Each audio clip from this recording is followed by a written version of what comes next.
சிறகடிக்கும் ஆசை சீரியலை வந்த மனோஜ் கடைக்கு சென்று விஜயாவை தங்களது வீட்டிற்கு அழைக்கிறார்கள் முத்து மீனா. அண்ணாமலை இங்கே எந்த வசதியும் இல்லை, ஒழுங்காக வீட்டிற்கு வான்னு சொல்கிறார்.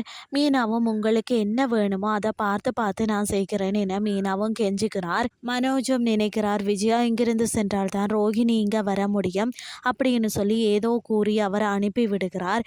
விஜயா எல்லாருமே கேட்டதால் வந்து மீனா அம்மா வீட்டிற்கு செல்ல ஒப்புக்கொள்கிறார். மீனா வீட்டிற்கு சென்ற விஜயா வழக்கம் போல அவர்களை கஷ்டப்படுத்தும் வகையில் பேசுகிறார்.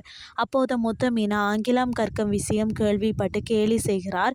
அடுத்து ரவி ஸ்ருதி வீட்டிற்கு வந்து அங்கே நடந்த விஷயத்துக்கு மன்னிப்பு கேட்கிறார்கள். பிறகு முத்து ஆங்கிலம் கற்கும் இடத்திற்கு செல்கிறார். அங்கு முத்துவின் வீட்டு விஷயத்துக்கு ஒரு உதவி கிடைக்கிறது.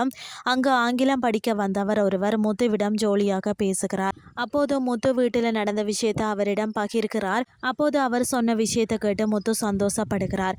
அதாவது அவர் வருமான வரித்துறை அதிகாரியாம். அவர் பைனான்சியர் வீட்டிற்கு ரைடு போகலாம், கருப்பு பணம் என்று தான் நினைக்கிறேன் என்று சொல்கிறார். பைனான்சியர் குறித்து நான் விசாரிக்கிறேன், உதவி செய்கிறேன் என்று சொல்கிறார்.